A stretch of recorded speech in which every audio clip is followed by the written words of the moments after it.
অন্ধ্রে bird flu আতঙ্ক। বাংলায় 3 মাসের জন্য ডিম ও মুরগি আমদানিতে নিষেধাজ্ঞা জারি। বার্ড ফ্লুর আতঙ্কে বড় সিদ্ধান্ত নিল পশ্চিমবঙ্গ সরকার। আগামী 3 মাসের জন্য অন্ধ্রপ্রদেশ থেকে ডিম ও মুরগি আমদানি নিষিদ্ধ করা হয়েছে।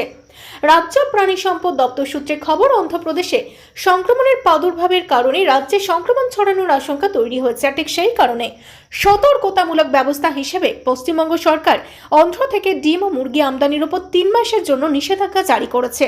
প্রসঙ্গত, অন্ধ্রপ্রদেশে দেশের অন্যতম বড় পোল্ট্রি উৎপাদনকারী রাজ্য। পশ্চিমবঙ্গের বাজারেও সেখান থেকে প্রচুর পরিমাণ ডিম ও মুরগি আসে। তবে বেশ কিছুদিন ধরে বহু পরিমাণ মুরগি মারা যাচ্ছে। কি কারণে এত পরিমাণ মুরগি মারা যাচ্ছে তা খতিয়ে দেখছেন তদন্তকারীরা।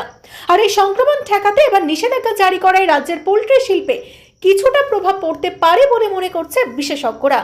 স্থানীয় ব্যবসায়ী বা বিশেষজ্ঞদের মন্তব্য, আমাদের রাজ্যের ডিমের চাহিদার একটা বড় অংশ অন্ধ্রপ্রদেশ থেকে আসে। এই নিষেধাজ্ঞার ফলে দাম বাড়তে পারে, যা ভোক্তাদের উপর প্রভাব ফেলবে। তবে স্বাস্থ্য সুরক্ষা সবকিছুর আগে।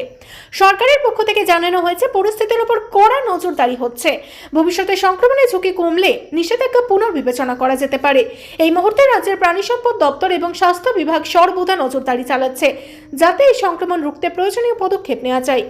আপাতত অন্ধ্র থেকে ডিম ও মুরগি আমদানি বন্ধ থাকলেও রাজ্যের অভ্যন্তরীণ পোল্ট্রি শিল্প কিভাবে সামাল দেয় এখন সেটাই দেখার। ব্যুরো রিপোর্ট, আর বঙ্গ সংবাদ।